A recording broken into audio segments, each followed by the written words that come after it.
여러분, 한 주간 참 습하고 또 많이 더웠죠. 건강은 다 괜찮으시니 모르겠습니다. 오늘 7월 둘째 주일 예배 이제 다 같이 자리에서 일어나셔서 우리의 마음과 정성을 다해 하나님께 함께 드리겠습니다.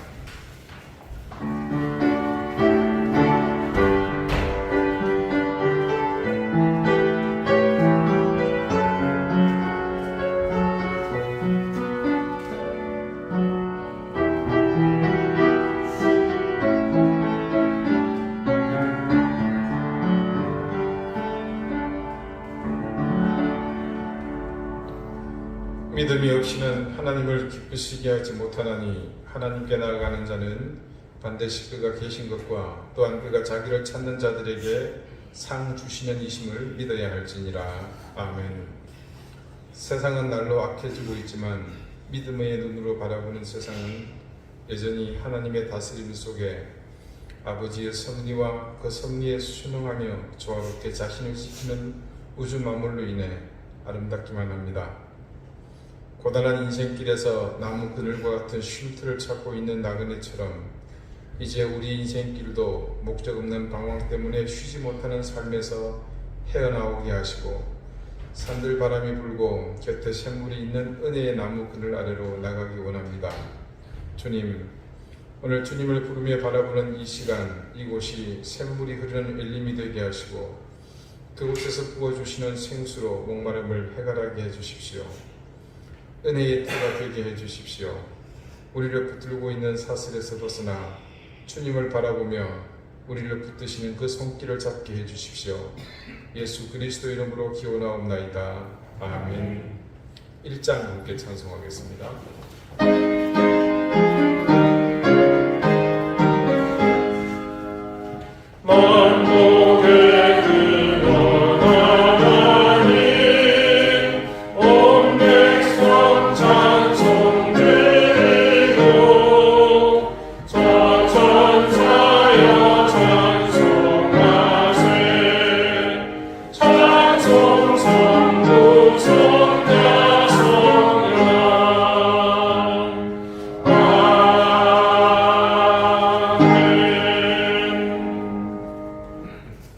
이제 다 함께 참회의 기도를 드리겠습니다.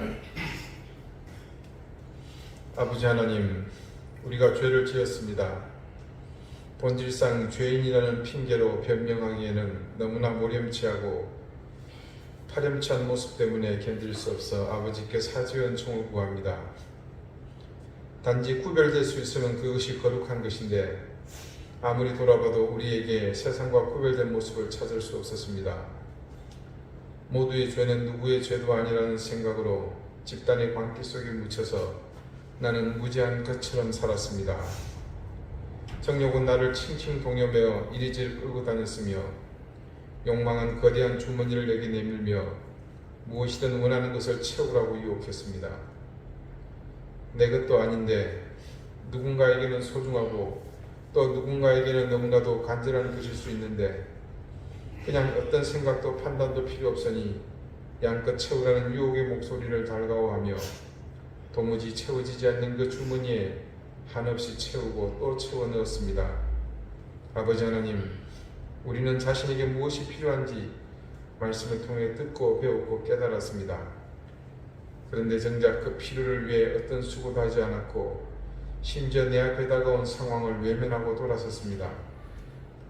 아버지 하나님, 우리의 못나고 한심한 이 모습을 불쌍히 여겨 주옵소서. 어떤 손길에도 끌리지 않도록 굳건하고 권능 있는 아버지의 손으로 나를 붙잡아 주시옵소서.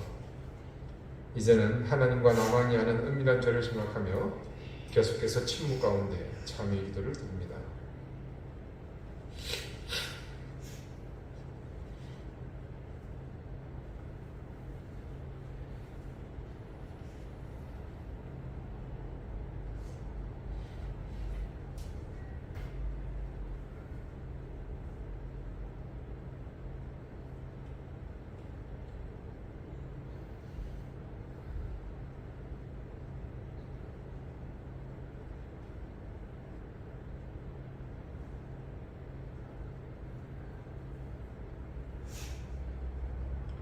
하나님께서는 자신의 부끄러운 죄를 솔직하게 고백하는 사람들에게 말씀하십니다.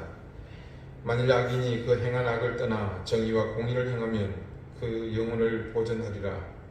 그가 스스로 헤아리고 그 행한 모든 죄악에서 돌이켜 떠났으니 반드시 살고 죽지 아니하리라. 아멘.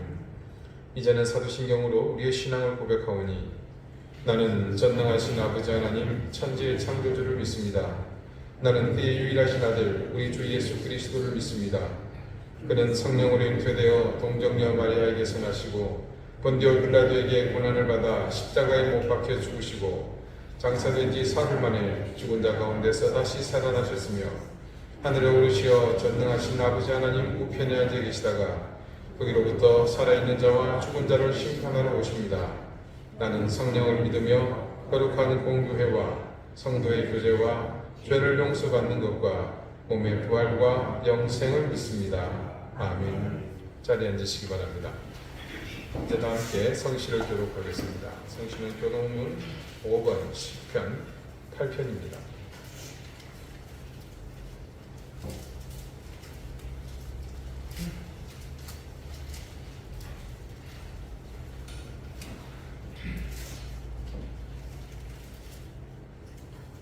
여호와 우리 주여, 주의 이름이 온 땅에 어찌 그리 아름다운지요.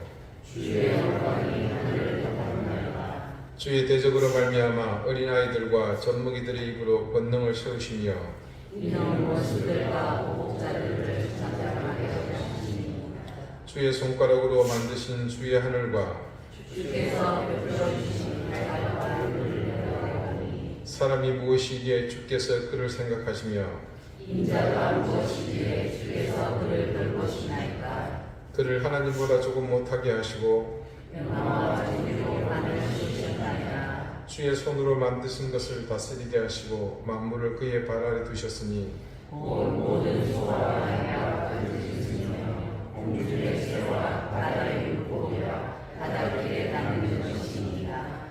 여호와 우리 주여, 주의 이름이 온 땅에 어찌 그리 아름다운지요. 아멘. 기도드리겠습니다. 하나님의 인자와 자비를 구합니다. 팬데믹이 언제 있었느냐는 듯 다시 세상은 긴장을 늦추고 이전으로 돌아가고 있습니다. 교회도 그에 발맞춰 위기에 예민하던 것이 점차 위기의식이 희미해져 가고 있습니다. 겸손하지 못하고 더 교만해지는 인생을 향한 하나님의 진노가 임하는 것을 깨닫게 하시고 어이없는 인간의 오만함이 더 이상 용납되지 않게 해주십시오.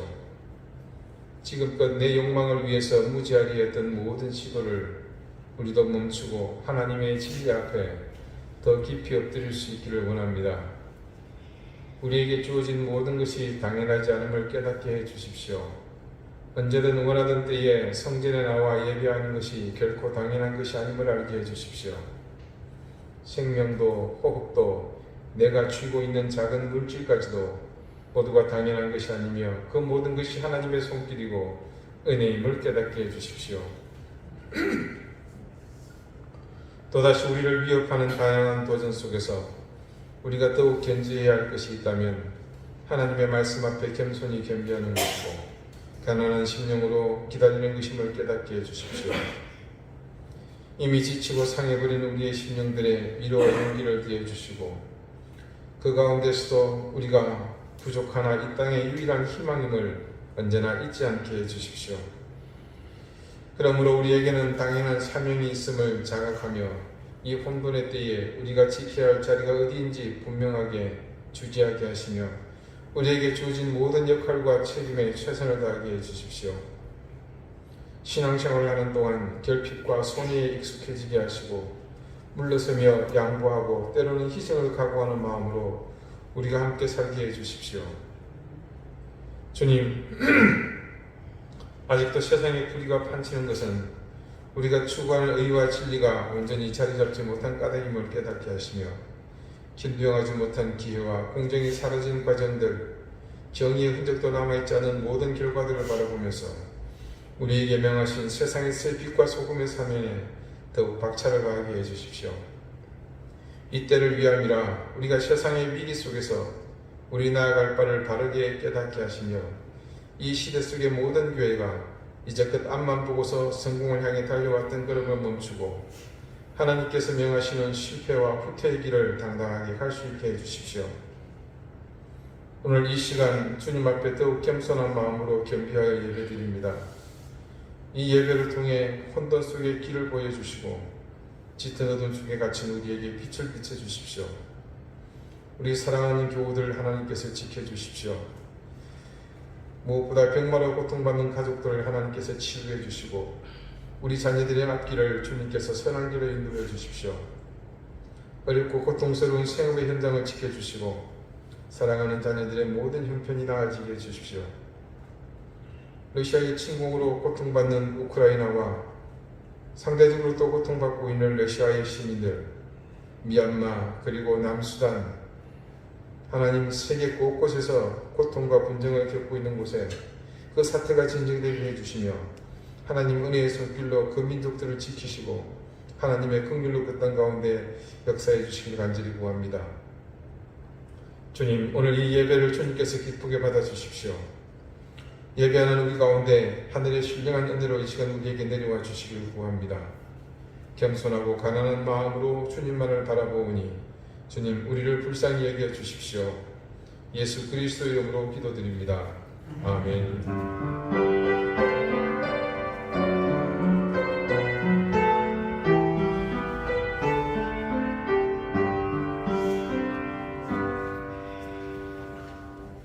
44장 함께 찬송합니다.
하나님께서 우리에게 주시는 말씀은 신약성경 에베소서 1장 3절 지난주와 같은 말씀입니다.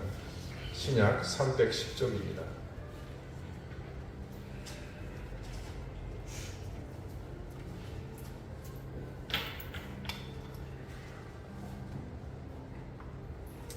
에베소서 1장 3절 말씀 우리 다 같이 자리에서 일어나 한 목소리로 합독하도록 하겠습니다. 찬송하리로다. 하나님 곧 우리 주 예수 그리스도의 아버지께서 그리스도 안에서 하늘에 속한 모든 신령한 복을 우리에게 주시되. 아멘. 자리에 앉으시기 바랍니다. 하나님께서 말씀으로 우리에게 은혜 주시기를 원합니다. 지난 주간 말씀을 준비하면서 혹시 유튜브에 좀 유명한 저명한 목사님들이 오늘 이 에베소서 1장 3절의 본문을 두고 어떤 말씀을 하셨는지 한번 검색을 해봤습니다. 성경 말씀에 대한 제 판단이나 또 제 신학적 소양이 많이 부족하기 때문에 한번 참고했으면 좋겠다는 마음으로 둘러보았지만 한결같이 대다수 목사님의 이 본문에 대한 설교는 그 의미가 복에 초점을 맞추고 있었습니다. 말인즉 제가 생각하는 방향과 결이 모두 달랐습니다. 물론 말씀을 듣는 분들이 마음에 감동이 있고 또 거기에 더해 위로가 있고 더 나아가 이 말씀으로 찢긴 심령이 회복된다면 더 바랄 것이 없겠습니다만은 근본적으로 그런 의도 자체는 너무 인위적이라고 생각합니다. 설교자가 이런 의도를 가지고 말씀을 준비하는 것은 타당한 일입니다만은 그 말씀을 통해 역사하는 능력의 근원은 당연 성령님, 즉 하나님이 되어야 하지 않겠습니까? 그래서 섣부른 판단을 설교자는 삼가야 한다고 저는 배웠고 그렇게 지금도 저는 변함없이 생각하고 있습니다. 에베소서의 말씀이 교회론에 대한 것이라는 사실을 이미 여러분에게 밝혔듯이 이 서신서의 모든 말씀이 향하는 목적지가 교회라는 관점에서 바라보면 말씀은 한결같이 우리에게 말하고자 하는 의도가 보입니다. 그런데 정작 그렇다면 교회의 지도자는 당연히 올바른 교회론에 입각한 건강한 신앙을 갖도록 성도를 인도하는 것이 가장 중요한 일일 것입니다.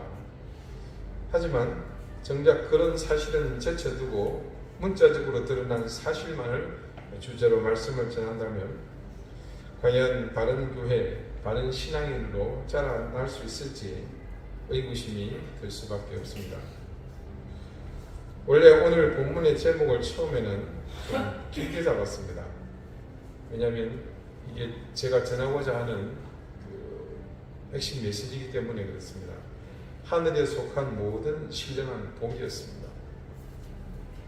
아시는 것처럼 저는 대부분 설교 제목을 본문에 있는 단어나 문장을 그대로 인용해서 붙입니다. 네, 그렇게 하는 것이 인위적인 그런 다른 목적을 배제하는 또 하나의 방법이기 때문에 그렇습니다. 그래서 처음에는 하늘에 속한 모든 신령한 복이라고 붙였는데 아까 말씀드린 인터넷에서 설교 방송을 검색하다 보니까 같은 제목이 상당수 많이 있는 것을 알 수 있었습니다. 그래서 저는 처음에 아주 제목을 잘 잡았구나. 이 유명하신 목사님들의 제목과 제가 잡은 제목이 같으니까 뭐 대단하지는 않더라도 제법 대견한 일이지 않습니까? 그런데 설교 말씀의 내용을 들으면서 다시 제목을 보니까 여기 함정이 있다는 것을 깨달았습니다. 이 제목이 영 거슬리기 시작하는 겁니다. 특히 거슬리는 부분은 모든과 이 복이라는 두 단어였습니다. 누군가는 이 제목을 보면서 초점이 이 두 단어 모든과 복에 맞춰지겠구나.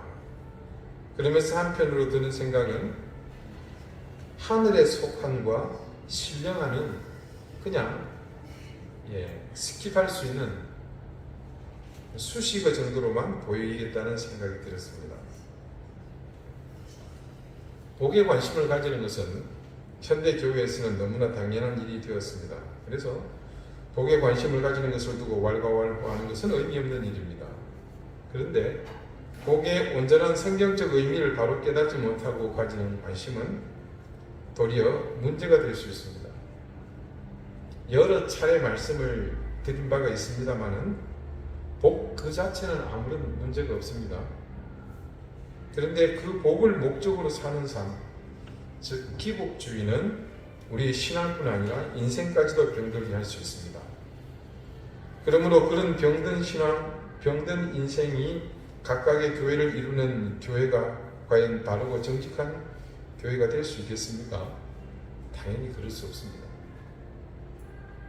그래서 다시 성경적 복에 대한 정의를 먼저 살펴보도록 하겠습니다. 뭘 또 하냐 싶으시겠지만 저는 저의 기억력과 더불어 여러분의 기억력 또한 별로 신뢰하지 않습니다. 그래서 아마 제가 여러분의 담임 목사로 있는 한 이 복에 대한 성경적 개념 정의는 주기적으로 반복될 것입니다. 그것이 토시 하나 여러분이 잊어버리지 않고 기억하도록, 이것은 저의 명예를 걸고 반드시 지킬 것을 강력히 주장합니다. 이런 걸 주장합니다. 자, 새신자반 1과 하나님은 누구신가 편에서 말하는 내용입니다. 엄밀히 말하면 그 책의 내용이 아니라 성경 말씀을 정리한 내용입니다. 먼저 성경 말씀 창세기 1장 27절 28절입니다. 우리 찾아보겠습니다. 오늘은 성경을 두 군데 정도 제가 같이 봅니다. 창세기 1장 27절 28절. 펜이 있으신 분은 표를 하시면 좋을 것 같고, 펜이 없으신 분은 여러분의 눈에 있는 레이저를 강력하게 켜서 성경책에다가 눈으로 각인을 하시기 바랍니다. 27절 28절 한번 읽어보겠습니다. 하나님이 자기 형상 곧 하나님의 형상대로 사람을 창조하시되 남자와 여자를 창조하시고 하나님이 그들에게 복을 주시며 하나님이 그들에게 이르시되 생육하고 번성하여 땅에 충만하라. 땅을 정복하라. 바다의 물고기와 하늘의 새와 땅에 움직이는 모든 생물을 다스리라 하시니라. 자, 복은 과연 무엇인가? 복을 이렇게 정의할 수 있습니다. 복이란 자기 제품에 대한 하나님의 애프터 서비스다. 여러분, 요거는 정확하게 기억나시죠? 네, 그것만 기억나셔도 참 감사합니다. 어떤 제품이든 물건을 사면 애프터 서비스를 받아야 합니다. 네, 저희도 지금 냉장고하고 이렇게 신청을 해놨는데 값비싼 물건일수록 애프터 서비스가 철저합니다. 내가 자동차를 샀는데 그 자동차 안에 있는 작은 부품 하나, 작은, 요즘은 칩 같은 게 많죠. 그거 하나가 잘못돼도 우리는 알지 못합니다. 그게 철저한 애프터 서비스 속에서만 자동차는 자동차답게 굴러갈 수 있습니다. 자, 하나님께서 우리를 창조하셨습니다. 하나님께서는 인생이 인생답게 살아갈 수 있도록 관리해 주십니다. 그게 하나님의 복입니다. 자, 우리 창세기 이번에는 5장을 보겠습니다. 5장 1절 2절 말씀입니다. 자, 제가 읽겠습니다. 여러분 눈으로 레이저를 쏘시면서 보시기 바랍니다. 이것은 아담의 계보를 적은 책이니라. 하나님이 사람을 창조하실 때에 하나님의 모양대로 지으시되 남자와 여자를 창조하셨고 그들이 창조되던 날에 하나님이 그들에게 복을 주시고 그들의 이름을 사람이라 일컬으셨더라. 자, 그 창조되던 날에 창조의 줄을 쳐보십시오. 그 다음에 복에도 줄을 쳐보십시오. 그리고 마지막 사람에도 표를 해보십시오. 자, 창조, 그 다음에 복이죠. 마지막 뭡니까? 사람. 이걸 한 줄로 연결해 봅시다. 하나님께서는 인간을 창조하시던 바로 그날, 언제요? 그날입니다. 다음날 아닙니다. 인간에게 가장 먼저 복을 주셨습니다. 하나님의 복 속에서 보니까 뭐가 된 겁니까? 비로소 사람이 될 수 있었습니다. 어떻습니까? 누가 지어낸 것도 아니고 성경의 가장 첫머리인 창세기에 이렇게 분명하게 복의 개념이 정의되어 있습니다. 결국 인간은요, 복을 받아야지만 하나님의 AS 속에서만, 하나님의 관리 속에서만, 사후 공사 속에서만 우리는 비로소 사람답게 살아갈 수 있습니다. 일반적으로 아는 돈을 많이 벌고 또 높은 지위에 올라가고 또 뭐 박사학위를 받고 이건 너무 비현실적이고요. 땅을 많이 소유하고 등등. 자, 이런 것이 우리를 사람답게 살아가도록 만들어주는 것이 아니라 하나님의 돌보심 속에서만 우리가 비로소 사람답게 살아갈 수 있다는 것이 이 성경적 복의 정의입니다. 만약에 나는 이 하나님의 에포트 서비스를 무시한다. 그것은 하나님의 창조주 되심을 무시하는 겁니다. 따라서 이 하나님의 에포트 서비스 없이 사는 사람은 온전한 사람이 될 수 없지요. 짐승과 다를 바 없습니다. 우리는 하나님의 이 에포트 서비스 속에서만 사람이 될 수 있습니다. 다른 말로 복은 우리가 온전한 사람이 되는 도구라는 말입니다. 기억하십시오. 귀찮으시면 안 하셔도 됩니다. 제가 또 할 거니까. 그런 정의를 머릿속에 담아두고서 오늘 본문의 말씀을 보십시오. 바울이 말하는 하나님께서 우리에게 주시는 복이 어떤 복이라고 설명합니까? 하나님 곧 우리 주 예수 그리스도의 아버지께서 그리스도 안에서 하늘에 속한 모든 신령한 복이라고 하지 않습니까? 바울이 말하는 이 복이 성경적으로 정의된 복의 의미와 다르지 않다는 것을 여러분은 금방 아시겠죠? 결론부터 말씀드리면 바울이 에베소의 교회를 향해 바라고 소망하는 복이라는 것이 바로 이런 성경 말씀에 근거한 복이라는 사실입니다. 우리가 이 사실의 중요성을 간과하고 에베소서를 읽어 내려간다면 다른 모든 말씀의 의미를 부여하는 것에 부족한 것이 있을 수가 있습니다. 그러므로 반드시 이 사실을 기초에 두고서 교회의 다른 의미를 우리가 찾아야 할 것입니다. 오늘 바울이 말하는 하늘에 속한 신령한 복은 그 출처가 어디라고요? 예, 제가 답을 말씀드렸네요. 하늘에 속한 것이라고 합니다. 그러면 왜 바울은 이것을 에베소 교회에 속한 성도들에게 주시기를 구한 것일까요? 자, 여러분, 하나님의 것으로 우리가 채워질 때 그때 우리는 비로소 부유해집니다. 세상의 것은 아무리 채워도 여러분 만족함이 없습니다. 돈이라는 것이요, 여러분에게 만족을 준 적이 있었습니까? 질문이 너무 포괄적인 것 같은데요. 쉽게 한 가지만 질문해 보겠습니다. 여러분은 지금 내게 돈이 이만큼이면 충분하다고 생각해 본 적이 한 번이라도 있으십니까? 혹은 더 이상 돈이 나한테 있으면 안 되겠다고 생각해 보신 적이 있으십니까? 큰일 난 일이 돈이 많아서. 그런 고민 한번 해봤으면 좋겠죠. 만약에 여러분께 그런 생각이 단 한 번이라도 있으셨다면 여러분은 정말 진정한 의미의 부유함을 누리시는 겁니다. 만족이 없습니다. 바닥이 없는 통에 아무리 돈을 넣는다고 하더라도 그게 채워질 수 있겠습니까? 세상에 돈을 다 가진다고 하더라도 만족하지 못하고 또 다른 세상의 돈을 생각할 겁니다. 우리와는 거리가 먼 주제이긴 하지만 권력의 경우를 한번 봅시다. 권력은 반드시 올라갈 때가 있으면 그 올라간 곳에서 내려와야 하는 때가 있습니다. 그런데 권력을 탐하는 사람은 이 간단한 원리마저도 수용하지 않고 자신의 힘으로 그것을 바꾸려고 하죠. 그래서 권력에 빠진 사람은 인간으로 해야 할 도리를 중요하게 생각하지 않습니다. 그러니까 성경의 개념에서는 무엇과 거리가 뭡니까? 복과 거리가 먼 겁니다. 복된 사람이 아닌 거죠.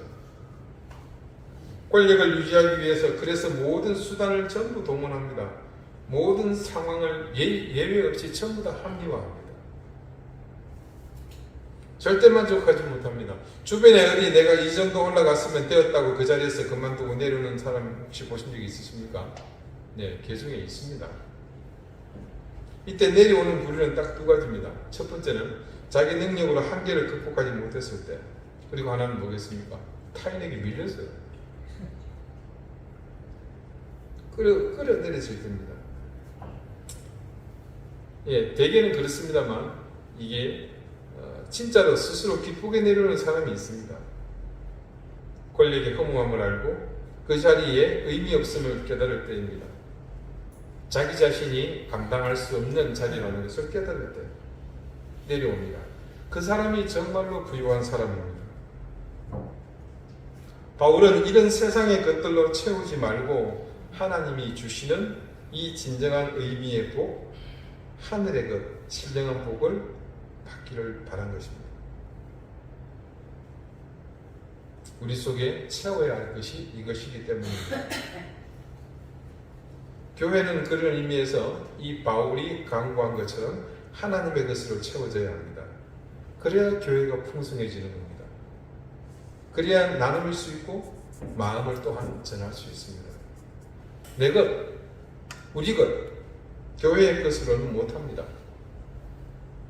당연히 부유해지지 못합니다. 베드로전서 4장 10절 11절 말씀인데 제가 읽어드릴게요. 각각 은사를 받은 대로 하나님의 여러 가지 은혜를 맡은 선한 청지기 같이 서로 봉사하라. 그 다음 잘 들어보십시오. 만일 누가 말하려면 하나님의 말씀을 하는 것 같이 하고 누가 봉사하려면 하나님이 공급하시는 힘으로 하는 것 같이 하라.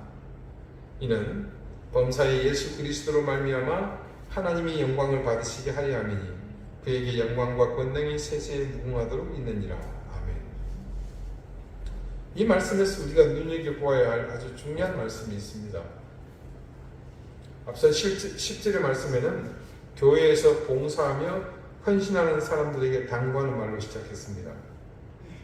자신이 받은 은사대로 하나님의 여러 가지 은혜를 맡은 선한 청지기 같이 같은 말이죠. 그렇게 서로 봉사하라고 합니다. 그런데 어떻게 하라는 겁니까? 말을 하려거든 하나님의 말씀을 하는 것 같이 하고 봉사하려면 하나님이 공급하시는 힘으로 하는 것 같이 하라고 합니다. 이렇게 하라는 거예요. 하나님의 말씀을 하는 것 같이 말하는 것, 그리고 하나님이 공급하시는 힘으로 하는 것, 이것이 어떻게 가능하겠습니까? 그렇습니다. 바로 하늘에 속한 모든 신령한 복이 임했을 때, 그래서 그 사람 가운데 이 말씀과 공급받는 힘이 있을 때 그렇게 할 수 있다는 말입니다. 안타깝게 저는 이 말씀을 부임해서 사역하던 모든 교회에서 전해야 할 때가 있었습니다. 매번 있었습니다. 이유는 이렇습니다. 교회에서 가보면 정말로 눈에 두드러지게 열심히 봉사하시는 교인들 가운데 꼭 한 번씩 실족하는 분들이 계시더라는 겁니다. 기껏 열심히 앞장서서 성실하게 솔선수범하며 섬기고 봉사하던 분이 실족하더라는 겁니다. 왜 그랬겠습니까? 여러분 지금 이분의 상태에 대해서 이유를 설명할 수 있으시겠죠? 사람은 누구나 예외 없이 무엇이든 그 속에 있는 것으로 모두 하는 겁니다. 내 속에 있는 열심을 가지고 일하고 봉사합니다. 내 삶 속에 있는 여유를 가지고 합니다. 나름 자신이 생각하는 영적 자산을 가지고 합니다. 그런데 이게 그냥 마구 퍼내도 마르지 않는 샘처럼 또 마구마구 솟아나는 그런 화수분 같지는 않더라는 겁니다. 한참 하다가 보니까 그래서 요즘 말로 소위 현타가 오는 겁니다. 내가 지금 뭐 하고 있지? 심지어 뜬금없이 나는 누구인가 어디서 들은 것은 있어가지고 생전해보지도 않은 이런 질문들을 던지는 순간이 오더라는 겁니다. 단지 생각만 오는 게 아니라 자신이 하는 모든 일에 대한 회의가 밀려옵니다. 그러면서 자기 생각으로 자신이 하는 일에 대한 의미를 부여하는가 하면 그곳에서 자신이 원하는 의미를 찾으려고 발버둥칩니다. 반드시 한번 이 과정을 거치게 되어 있습니다. 그럴 때 저는 이 베드로의 교훈을 그분들에게 들려줍니다. 이 베드로의 교훈에 따르면 하나님의 말씀을 하는 것 같이 말하고 합니다. 이 언어는 인간을 살리고 회복하며 치유하고 용기를 주는 언어, 권위 있는 언어입니다. 그러니 이 언어로 인해서 받게 될 충격, 상처, 아픔, 무너짐, 좌절 이런 것은 없다고 봐도 무방합니다. 그리고 하나님이 공급하시는 힘으로 하라는 겁니다. 자기 힘으로 하면 금방 지칩니다. 앞서 말씀드렸지만 내 힘은 에너자이저가 아닙니다. 우리 안에 하늘에 속한 신령한 복이 없다 보니 그냥 내 것으로만 모든 것을 감당하려 했습니다. 엄밀히 말하면 진실은 이렇습니다. 하나님의 것이 아니라 내 것이어야만 했거든요. 내 인생, 내 신앙의 삶은 은혜도 물질도 사랑도 모든 것이 내 것이어야만 했습니다. 하늘에 속한 신령한 복이 내게 없다 보니 자신의 인생에는 구조상 그 하늘에 속한 신령한 복이 뒤밀고 들어올 여유가 사실은 없었던 점입니다. 왜 그랬겠습니까? 내가 허용하지 않으니까.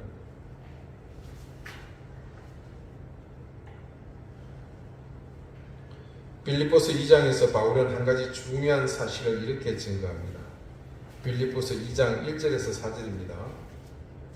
그러므로 그리스도 안에 무슨 권면이나 사랑의 무슨 위로나 성령의 무슨 교제나 긍휼이나 자비가 있거든 마음을 같이하여 같은 사랑을 가지고 뜻을 합하여 한 마음을 품어 아무 일에나 다툼이나 허용으로 하지 말고 오직 겸손한 마음으로 각각 자기보다 남을 낮게 여기고 각각 자기 일을 돌볼 뿐더러 또한 각각 다른 사람들의 일을 돌보아 나의 기쁨을 충만하게 하라.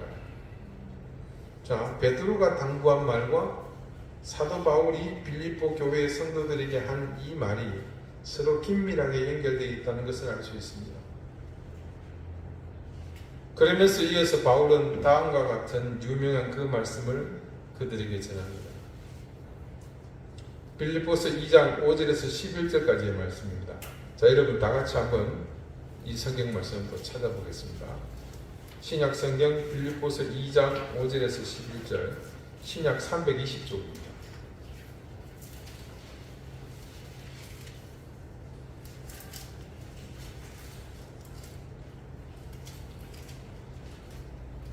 빌립보서 2장 5절에서 11절, 천천히 매 문장과 매 단어마다 의미를 부여하면서 같이 읽겠습니다. 시작. 너희 안에 이 마음을 품으라. 곧 그리스도 예수의 마음이니 그는 근본 하나님의 본체시나 하나님과 동등됨을 취할 것으로 여기지 아니하시고 오히려 자기를 비워 종의 형체를 가지사 사람들과 같이 되셨고 사람의 모양으로 나타나사 자기를 낮추시고 죽기까지 복종하셨으니 곧 십자가에 죽으심이라.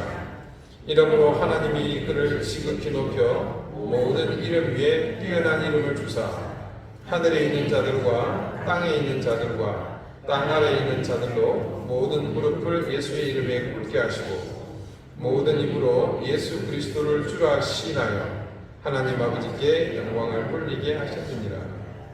자, 결국 바울이 이 말씀을 통해 전하고자 하는 의도는 이 모든 것의 최종점에 바로 예수 그리스도의 마음에 이르게 될 때 모든 것이 완성된다는 그 사실을 말하고자 함이었습니다. 결국 하늘에 속한 신령한 복이 지향하는 바는 우리가 하나님의 자녀로 인간답게 살도록 하시는 하나님의 은혜이며 그것이 도달하고자 하는 최종의 목표는 바로 예수 그리스도를 따라 사는 그 삶에 이르는 것입니다. 이런 마음들이 모여서 또 모아서 뭐가 됩니까? 올바른 교회가 됩니다.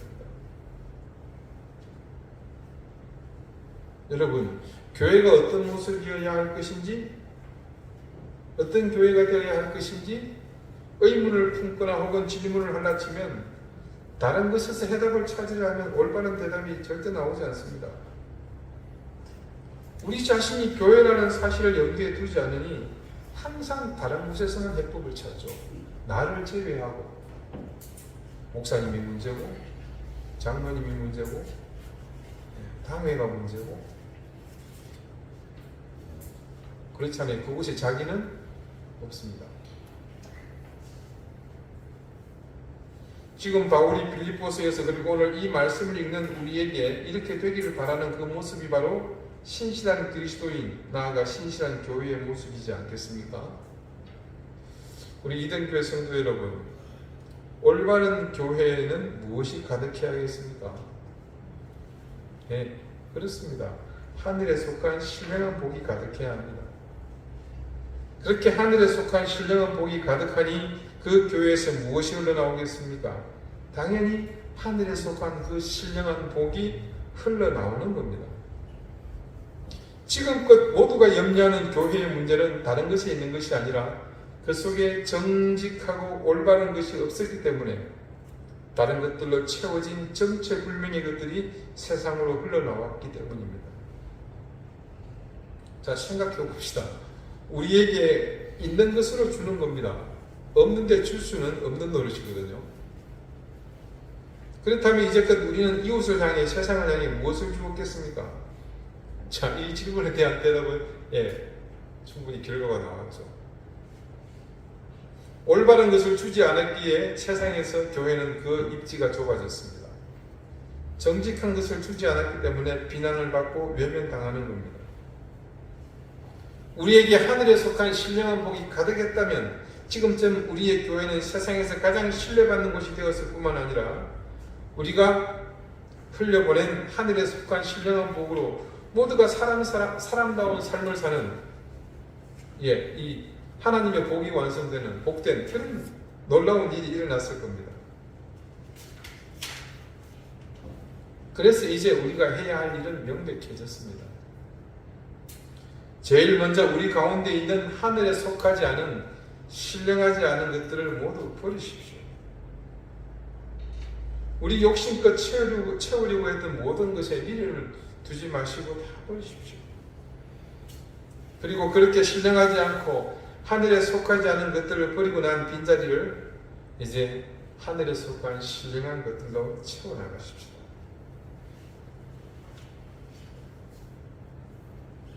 어설프게 세상을 위해, 이 사회를 위해 뭔가 하려고 욕심내지 맙시다.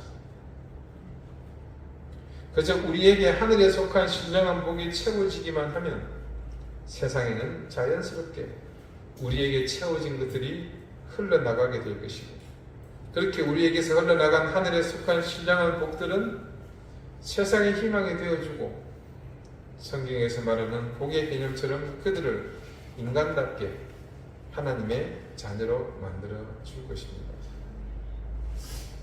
세상은 우리가 어떻게 하려고 해서 변하는 것이 아니라 바로 우리 자신에게 하늘에 속한 신령한 복이 채워져서 우리의 믿음이 바른 믿음이 되고 우리의 신앙이 정직해짐으로 자연 그렇게 따라 변하게 되어 있습니다. 여러분, 무엇 때문에 이 자리에 오셨습니까? 여러분이 하나님, 예수님, 성령님을 부르는 이유는 무엇 때문입니까? 이 질문에 대해 오늘날 한국교회는 다양한 대답을 내놓았습니다. 너도 나도 자랑하듯 큰 소리로 말입니다. 거대한 건물로 대답했습니다. 부풀려진 많은 교인의 숫자로 대답을 내놓았습니다. 그리고 유명한 스타 목회자로 소리 높여 대답했습니다. 하지만 그 대답은 정답이 아니었습니다. 오답이었습니다. 세상 사람 누구도 그 대답에 대해 수긍하지 않았습니다. 그런 세상 사람들의 반응에서 뿐만 아니라 오늘 말씀에 비추어 볼 때도 우리는 이제 알 수 있습니다. 오늘날 우리 교회는 바로 이 질문에 대한 바른 대답을 내놓지 못했습니다. 이유는 바로 우리 가운데 뭐가 없었던 것입니까? 하늘에 속한 신령한 복이 부족했기 때문입니다. 대신 우리 가운데 하늘에 속하지 않은 것들은 넘치고 넘쳤습니다. 그것을 자랑 삼고 자부심으로 느꼈고, 그래서 그것을 이웃에 내놓고 세상에 마구 뿌리며 그것을 복음이라고 생각했습니다. 그렇게 뿌린 것들이 세월이 흐른 지금 뿌리가 나고 싹이 나서 자라 열매로 다시 돌아오고 있습니다. 사랑하는 여러분, 우리 교우들께서는 무엇 때문에 지금 이 자리에 앉아 계십니까? 그리고 여러분은 하나님을, 예수님을, 성령님을 부르는 이유가 무엇 때문입니까? 오늘부터 우리 교회는 이 질문에 대한 대답을 찾아 나가고자 합니다. 이 질문에 대한 대답에 과연 그것이 하늘에 속한 신령한 것인지 이 말씀 앞에서 겸손하게 판단하며 그 결과에 따라 취하고 뿌리는 일을 함께 하십시다. 여러분, 개인도 마찬가지입니다. 내가 교회라는 생각에 이견이 없으시다면 이 한 주간 여러분의 신앙이라는 그 실체에 무엇이 들어있는지 정직하게 살펴보십시오. 그 가운데 여러분이 가장 비중 있게 생각하는 것이 과연 하늘에 속한 신령한 것인지 아니면 내가 바라고 소망하는 욕망의 산물인지 구분하십시오. 그리고 그 결과에 따라 결단 있는 선택을 하시기를 바랍니다. 그것이 바로 여러분을 하나님 앞에 온전히 살리고 세우는 길입니다. 또한 그것이 교회된 여러분을 바르게 세우는 길이며 나아가 우리 교회가 하나님 마음에 합한 교회가 되는 길입니다. 기도드리시겠습니다. 하나님, 우리가 바른 교회 되기 원합니다. 그래서 이제는 우리가 원하고 소망하던 욕망들을 가득 채우는 교회가 아니라 하늘에 속한 신령한 참된 복을 구하고 채우는 교회가 되겠습니다. 이제껏 우리의 자랑으로 여기던 것들을 바울이 고백했던 것처럼 배설물로 여기는 믿음의 결단을 하게 해주십시오. 세상을 염려하고 선도하려는 섣부른 시도보다는 우리 가운데 이 하늘에 속한 신령한 복을 먼저 채우는 그 일부터 해나가게 해주십시오.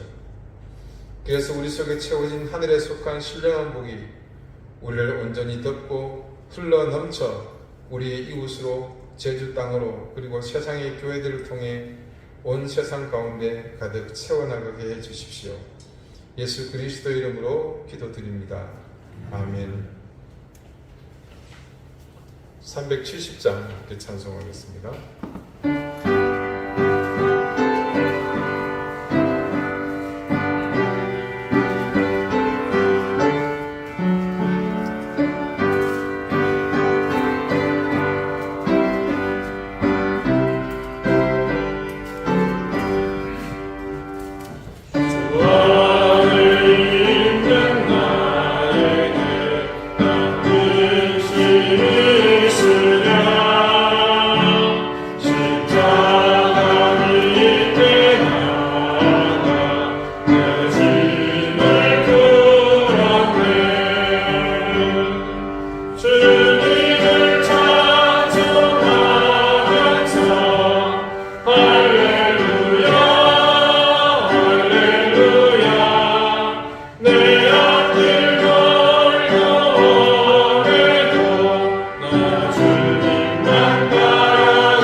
감사드립니다.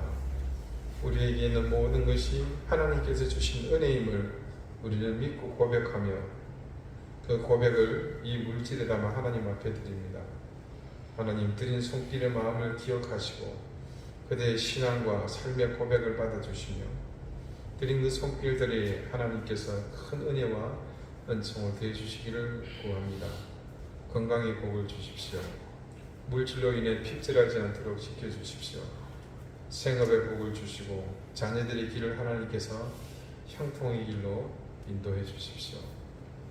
교회를 섬기며 수고하는 손길들의 손길을 주님께서 복되게 여기시고 그 손이 수고하는 곳에 하나님 귀한 은혜와 복을 넘치게 더해 주시기를 구합니다.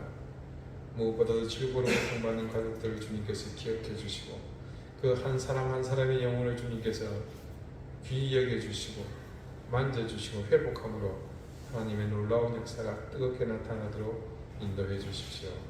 감사드리며 예수 그리스도 이름으로 봉헌 기도드립니다. 아멘. 교회 소식 특별한 것은 없습니다. 여러분 지금 장마철 건강관리에 특별히 유념하시기를 바라겠습니다. 지난 금요일에 제가 목회 직전까지 섬기던 교회 담임 목사님이 원로가 되었습니다만은 주님의 부름을 받으셨습니다. 함께 동문 수학했던 동문들의 기도 요청이 있었고 같이 했는데 결국 주님의 부르심을 받으셨습니다. 특별히 무엇보다 우리가 아픔을 겪을 때 누구보다도 아파하시면서 자식 같은 제가 고통받는 것을 염려하시며 기도해주신 목사님께서 주님의 부름을 받으셨습니다. 그래서 제가 오늘 오후에 그분의 빈소를 다녀오려고 합니다. 부득이하게 유튜브에 말씀과 예배가 좀 늦게 올라가는 점 양해해 주시고 화요일 아침 새벽기도 본문이 혹여 누락되더라도 그 점에 대해서 여러분의 양지를 미리 좀 구하겠습니다.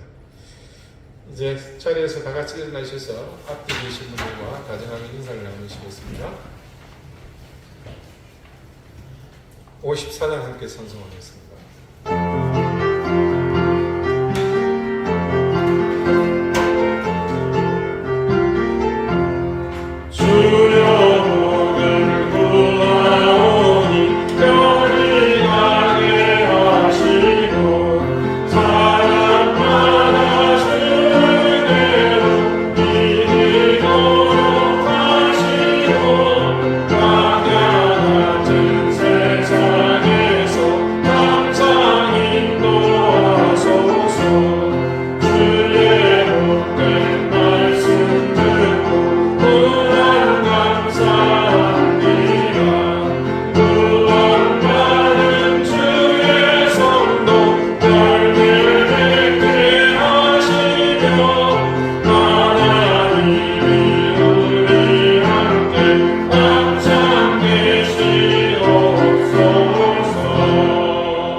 이제는 예수 그리스도의 은혜와 하나님의 사랑과 성령의 교통하심이 하늘에 속하는 신령한 복으로 풍성히 채워져 그 부유함으로 참된 교회가 되기를 소망하는 우리 사랑하는 이덴교회 모든 성도들 머리머리 위에 이제로부터 영원토록 항상 있을지어다.